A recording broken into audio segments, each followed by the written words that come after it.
Hello student, welcome to my YouTube channel aptitude Adda. स्वागत है एक बार फिर से आपका। और अगर मुझे अनअकैडमी ऐप पर भी आप मुझे फॉलो कर सकते हैं। और उसके लिए आपको अनअकैडमी ऐप डाउनलोड करना होगा। ठीक है, मैं अनअकैडमी पर भी आपको पढ़ा रहा हूँ, प्लस कोर्सेज भी हैं वहाँ पर, स्पेशल क्लासेस भी हैं जो कि आपकी फ्री ऑफ कॉस्ट मिलेंगी। और यूट्यूब चैनल है एक let's crack MP exam, let's crack MP exams. ठीक है, वहां पर जाकर आप इस चैनल को सब्सक्राइब कर लीजिए ताकि आपको मेरी सारी वीडियोस एप्टीट्यूड से रिलेटेड सारी की सारी वीडियोस आपको मिले। ठीक है। तो आज इस चैनल पर हम आपको बताने वाले हैं, जैसा कि सभी को पता ही होगा कि आईबीपीएस आरआरबी का नोटिफिकेशन आ चुका है 2020 और 21 का, लॉकडाउन के चलते। ठीक है, तो मैं फटाफट से आपको यहाँ पर आपको नोटिफिकेशन पढ़ने की आवश्यकता नहीं होगी। मैं यहाँ पर आपको जो जो पॉइंट है, मेन पॉइंट, वो मैं आपको क्लियर कर देता हूँ। शॉर्ट में जिन्हें नहीं पता मैं आपको बता देता हूँ। जैसे कि एसएससी एग्जाम कंडक्ट कराता है, वैसे ही बैंकिंग का जो एग्जाम है, बैंकिंग का जो एग्जाम है वो कौन कंडक्ट कराता है? आईबीपीएस। ठीक है, आईबीपीएस कंडक्ट कराता है। तो वहां पर बैंक में जैसा कि आपने देखा होगा क्लर्क। ठीक है, शॉर्ट में मैं बता रहा हूँ, पूरा डिटेल में नहीं। ठीक है, तो आईबीपीएस क्लर्क की वैकेंसी, बम्पर वैकेंसी निकली है। और आईबीपीएस पीओ मतलब प्रोविजनल ऑफिसर, जिसे स्केल 1 कहा जाता है। स्केल 1 2 3 4 बहुत सारे हैं, लेकिन मैं आपके फायदे के लिए केवल ये दो हैं, एक क्लर्क है और एक आपका पीओ है, शॉर्ट में अगर बोले तो। ठीक है, क्लर्क और क्वीन। तो इसकी जो एग्जाम डेट है, सॉरी, जिसकी जो ऑनलाइन फॉर्म है, वो आपका 1 जुलाई से 2020 से स्टार्ट हो चुका है और 21 जुलाई तक ये फॉर्म फिलअप होंगे। ठीक है, ये फॉर्म फिलअप होंगे। केवल आपको 20 दिन का मौका मिला है, तो 20 दिन में आप इसका एग्जाम फॉर्म भर सकते हैं। ठीक है, बहुत ही बढ़िया वैकेंसीज हैं आईबीपीएस प्योर क्लर्क की। तो देखिए, मैं बता दे रहा हूँ, आप जिस भी कैटेगरी में आते हैं, अगर एससी एसटी पीडब्ल्यूबीडी कैटेगरी के हैं तो आपको इसमें 175 रुपीज पे करना होगा।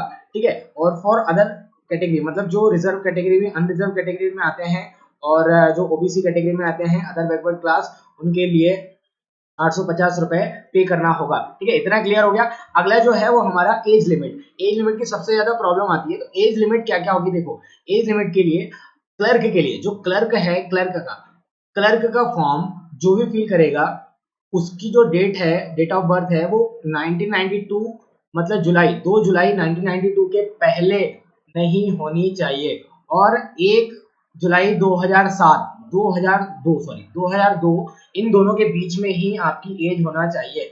मतलब उसके लिए एज जो होगा वो 18 साल से कितने साल? 28 साल। अब इसमें कुछ आपको रिलैक्सेशन में मिलेगा 5 ईयर का और प्लस 3 ईयर का। ठीक है, तो 5 ईयर का जो एससी एसटी कैटेगरी के हैं उनको मिलेगी छूट, और जो जनरल ओबीसी के हैं केवल, वो उनको कितने की मिलेगी? 3 साल का छूट मिलेगा। जैसे अगर आप 29 साल के भी हो गए तो आपको 3 साल का क्या मिलेगा इसमें? रिलैक्सेशन मिलेगा। ठीक है, और जो पीओ की पोस्ट के लिए अप्लाई करना चाहते हैं, उनकी जो डेट ऑफ बर्थ है वो 3/7/1992 के बाद, मतलब इस दिन भी होगी तो चलेगा, और 30/6/2002 इसके बीच में होनी चाहिए। मतलब 18 साल से 30 साल इसकी उम्र होगी। ठीक है, तो आप फॉर्म को फिलअप कर सकते हैं। अगला देखते हैं हम क्वालिफिकेशन। अच्छा, क्वालिफिकेशन हमें चाहिए। अच्छा, एक चीज और है कि अगर कोई सोच रहा है सर क्लर्क और पीओ दोनों भरे, तो आप दोनों फॉर्म एक साथ फिल कर सकते हैं, क्लर्क का भी और पीओ का भी फॉर्म फिलअप कर सकते हैं। आप अगर एमपी से हैं तो महाराष्ट्र से फिल करना चाहते हैं तो महाराष्ट्र से भी आप फिलअप कर सकते हैं। उसके लिए कंडीशन क्या होगी मैं आगे बताऊंगा। ठीक है, अब क्वालिफिकेशन क्या क्या चाहिए। क्वालिफिकेशन के लिए आपको कुछ नहीं चाहिए।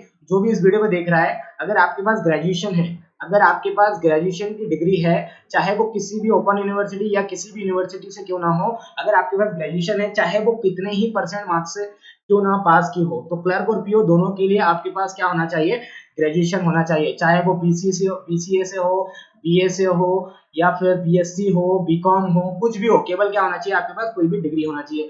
अब अगर जो फाइनल ईयर में है, जिन्होंने एग्जाम दिया है और एग्जाम ना भी दिया हो, जिनका प्रमोशन हो गया, जनरल प्रमोशन, तो जो रिजल्ट है वो डिक्लेयर्ड होना चाहिए 21 जुलाई 2020 के पहले। इस दिन भी अगर रिजल्ट डिक्लेयर होता है, तब भी आप फॉर्म को फिल कर सकते हैं, तब भी आप फॉर्म को क्या कर सकते हैं? फिल कर सकते हैं। ठीक है, डिटेल एनालिसिस है, बहुत ही शानदार, जो चाहिए आपको वही चीज आपको मिल रही है यहाँ पर। अच्छा, स्टेजेस क्या होती है? जैसे क्लर्क की एग्जाम की बात करें, तो क्लर्क की एग्जाम की अगर हम बात करते हैं, तो क्लर्क के लिए क्या होगा? प्रीलिम्स होगा। प्री मतलब पहला जो पेपर होगा वो ऑब्जेक्टिव होगा, दूसरा भी जो मेंस होगा वो भी आपका क्या होगा? ऑब्जेक्टिव ही होगा, मेंस होगा, और उसके बाद आपका फाइनल सिलेक्शन हो जाएगा। ये केवल क्वालिफाइंग होगा, मतलब प्रीलिम्स जो है जितने भी स्टूडेंट बैठेंगे एग्जाम में वो उस हिसाब से कैसा टफ पेपर आता है या इजी पेपर आता है मॉडरेट आता है, तो उसमें जो मार्क्स होंगे वही क्वालिफाइंग मार्क्स, ठीक है। मतलब वहां पर जो कट ऑफ होगा वही आपका डिसाइड करेगा कि आपने प्री जो है वो क्वालिफाई कर लिया। उसके बाद आप मेंस में जब बैठेंगे तो मेंस के ही मार्क्स के थ्रू आपका जो होगा वो क्या होगा, फाइनल सिलेक्शन होगा। और उसके बाद जो पीओ है, पीओ की अगर कोई फॉर्म फिल करना चाहता है तो उसके लिए भी जो स्टेजेस होगी वो भी सेम होगी। प्रीलिम्स होगा जो कि क्या होगा, क्वालिफाइंग नेचर होगा, केवल क्वालिफाई कर लें तो आप मेंस में अभी हो जाएंगे। मेंस और उसके बाद इसमें इंटरव्यू भी होता है, मतलब पीओ में आपका इंटरव्यू भी होगा, एक स्टेप बढ़ गई, मतलब इंटरव्यू और मेंस के जो मार्क्स होंगे वही मिलाकर आपका जो होगा वो फाइनल सिलेक्शन होगा, आपका सिलेक्शन निश्चित हो जाएगा, ठीक है। इसमें केवल क्या प्री क्या रहेगा, क्वालिफाइंग रहेगा। अगला देखते हैं हम इसमें पैटर्न क्या होता है क्लर्क का। अच्छा, क्लर्क जो प्री है, क्लर्क में जो क्लर्क की बात करते हैं, जो प्री जो होगा पहला पेपर जो होगा वो केवल उसमें पूछा जाएगा रीजनिंग और न्यूमेरिकल एबिलिटी, जिसे मैथ्स कहा जाता है, ठीक है, न्यूमेरिकल एबिलिटी। अब मैथ्स में तो जो आएगा लेकिन ये इजी आएगा, कैसा आएगा, इजी आएगा, लेकिन आपको क्या होगा, इजी क्वेश्चन तो आएंगे लेकिन इसमें जो टाइम मिलेगा टोटल टाइम वो आपको मिलेगा कितने मिनट, 45 मिनट। मतलब 45 मिनट में आपको रीजनिंग भी करना है और न्यूमेरिकल एबिलिटी भी करना है। इसके लिए कोई अलग से टाइम नहीं है, अगर आप पहले रीजनिंग करना चाहें, मैथ्स करना चाहें, कुछ भी पहले कर सकते हैं, ठीक है। इसके लिए रीजनिंग में 40 क्वेश्चन होंगे, मैथ्स में भी 40 क्वेश्चन होंगे और 40 मार्क्स दोनों में 40-40 होंगे। इसका मतलब है टोटल जो होगा वो आपका 80 मार्क्स का क्या होगा, पेपर होगा प्रीलिम्स। क्लियर हो गया। प्रीलिम्स की बात प्रीलिम्स जो होगा, अच्छा पीओ की बात करते हैं, ये तो क्लर्क का हो गया।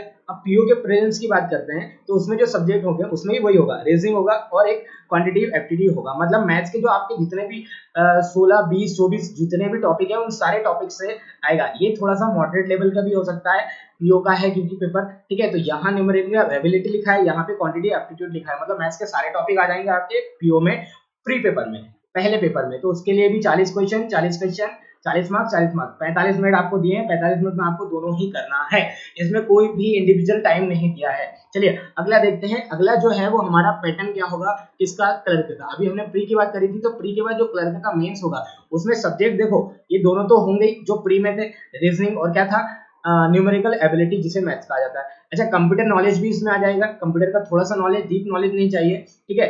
और जनरल अवेयरनेस मतलब जी होता है, करंट अफेयर जिसे कहा जाता है, वो सारी चीजें आपकी होंगी।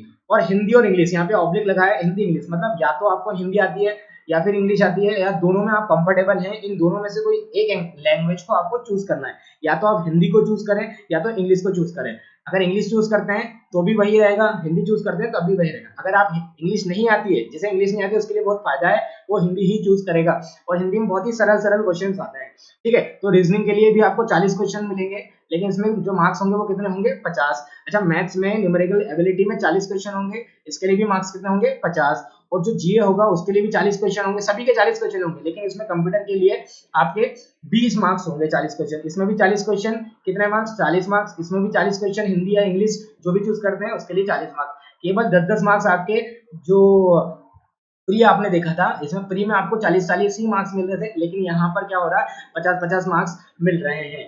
बस इसमें जो है आपको 20 मार्क्स मिल रहे हैं कंप्यूटर नॉलेज में, बाकी सब में 40-40 मार्क्स के ही है। लेकिन ये जो पेपर होगा प्रीलिम्स क्लर्क का, वो कितने घंटे का होगा, 2 घंटे का, मतलब 200 क्वेश्चन 200 मार्क्स। क्लियर है। इसमें ज्यादा स्कोर करेंगे तो ही आपका फाइनल सिलेक्शन होगा। चलिए अब पैटर्न बात करते हैं मेंस की। मेंस किसके मेंस की, पीओ के मेंस की। तो पीओ जो होगा उसका मेंस कैसे होगा, उसमें भी रीजनिंग तो होगा ही होगा, एप्टीट्यूड क्वांटिटी एप्टीट्यूड, जैसा कि हमने यहाँ पर देखा था प्री में, पीओ के प्री में रीजनिंग और क्वांटिटी एप्टीट्यूड था, ठीक है। तो यहाँ पर भी वही होगा, रीजनिंग और quantity aptitude 40 question 50 marks 50 marks, यहाँ भी 10-10 मार्क्स आपके प्लस हो गए, जो प्री में था उससे 10 मार्क्स यहाँ पे आपके ज्यादा है, ठीक है। तो कंप्यूटर नॉलेज भी होगा 40 क्वेश्चन 20 मार्क्स, और जनरल अवेयरनेस होगा 40 क्वेश्चन 40 मार्क्स, और हिंदी या इंग्लिश इन दोनों में से चूज कर सकते हैं, 40 क्वेश्चन 40 मार्क्स। मतलब कहने का कि प्रीलिम्स और मेंस जो होता है क्लर्क का, वो दोनों ही सेम होते हैं, वो दोनों ही क्या होते हैं, सेम। 2 घंटे आपको दिया है, इसमें आप पांचों सब्जेक्ट में से आप कोई भी सब्जेक्ट को पहले अटेम्प्ट कर सकते हैं, सबके लिए इंडिविजुअल टाइम नहीं है, ऐसा नहीं है कि 20-20 मिनट सबके लिए है, ठीक है।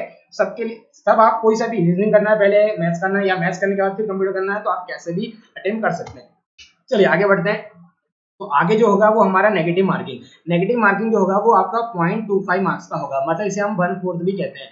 1/4 मतलब अगर आप 4 क्वेश्चन, मान लीजिए आपने टोटल अटेम्प्ट किए हैं, मान लीजिए हम मान लेते हैं टोटल अटेम्प्ट आपके कितने हैं, 40 क्वेश्चन। कितने क्वेश्चन है, 40 क्वेश्चन। अब इसमें आपने जो है रॉन्ग क्वेश्चन जो किए हैं वो आपने 2 क्वेश्चन रॉन्ग कर दिए हैं। 4 तो अटेम्प्ट किए आपने, ठीक है, रॉन्ग आपने 2 कर दिए, तो आप बताइए राइट कितने होंगे? आप बोलेंगे राइट सर 2 होंगे। 2 क्वेश्चन आपके क्या हो गए? राइट हो गए। तो आपने गलत 2 किए, तो 2 क्वेश्चन गलत किए, तो 4 से आप भाग दोगे तो आपका 0.50 मार्क्स क्या हो जाएगा? कट जाएगा। तो आपके 2 नंबर आना चाहिए था, तो 0.5 और कट गए, तो 0.5 कट जाएंगे तो आपका 1 पॉइंट कितना आ जाएगा? 50। इतने आपके टोटल मार्क्स होंगे। तो इस तरीके से माइनस मार्किंग होगी, मतलब 4 क्वेश्चन पे 1 क्वेश्चन, अगर 4 क्वेश्चन आपने गलत कर दिए तो 1 नंबर आपका क्या हो जाएगा? कट जाएगा। ठीक है, अब सैलरी की बात करते हैं। सबसे ज्यादा तो सैलरी मिलेगी कितनी? इतना मेहनत करेंगे तो क्लर्क की जो सैलरी होगी वो आपकी अप्रोक्सीमेट होगी 20,000 से 23,000 के बीच में, और जो पीओ की सैलरी होगी लगभग आपकी 35,000 से 40,000 के बीच में। सैलरी क्लियर है आपको? ठीक है, अगला देखते हैं। अब प्रीलिम्स का जो एग्जाम होगा, ठीक है, वो कब होगा आपका? सितंबर और अक्टूबर 2020। ये आपका टेंटेटिव है, इसमें हो ही जाता है आपका लगभग, है ना? ठीक है, संभावित है। तो सितंबर अक्टूबर में आपका एग्जाम हो जाएगा प्री, और जो मेंस होगा दोनों का, ठीक है, मेंस जो होगा वो अक्टूबर नवंबर में होगा। मतलब अगर अक्टूबर में प्री होता है तो मेंस अक्टूबर में भी हो सकता है या नवंबर में हो सकता है। मतलब आपके पास इन दोनों के बीच में गैप क्या है?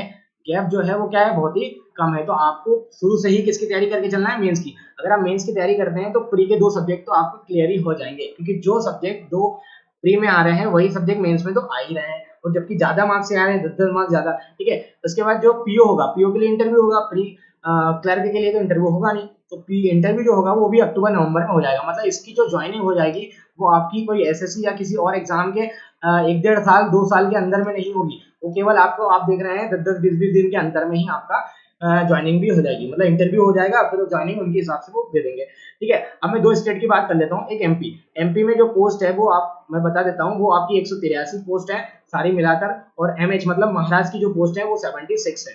तो ये पोस्ट है सबसे ज्यादा। आप देख लेना, गुजरात में भी अच्छी पोस्ट है, कुछ पोस्ट है कर्नाटक वगैरह शायद वहां पर पोस्ट नहीं है। ठीक है, और हाँ, अगर आप मान लीजिए मध्य प्रदेश के हैं और अगर आप महाराष्ट्र से फॉर्म भरना चाहते हैं तो महाराष्ट्र की जो लोकल लैंग्वेज होगी वो आपको यू शुड नो, मतलब आपको वहाँ की जो लैंग्वेज है वो जानना बहुत जरूरी है।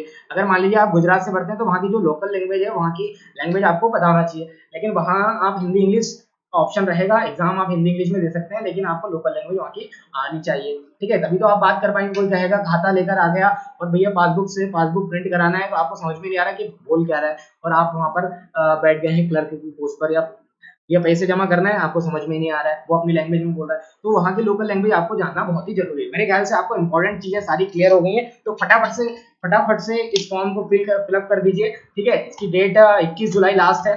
तो आपको सारी चीजें आपको क्लियर हो गई होगी पी और क्लर्क की। Thank you so much. और अगर आपको एप्टीट्यूड का सिलेबस कंप्लीट करना है तो मैं अनअकैडमी के इस चैनल पर पढ़ा रहा हूँ, तो आप वहां पर भी एप्टीट्यूड थोड़ा सा कवर कर सकते हैं, और बाकी मेरे चैनल एप्टीट्यूड अड्डा पर भी मैं आप लोगों को इसकी क्लासेस कंप्लीट करवाऊंगा और सिलेबस पूरा कंप्लीट होगा। थैंक यू सो मच, और सब्सक्राइब कर ले चैनल को। Thank you so much, bye bye, take care.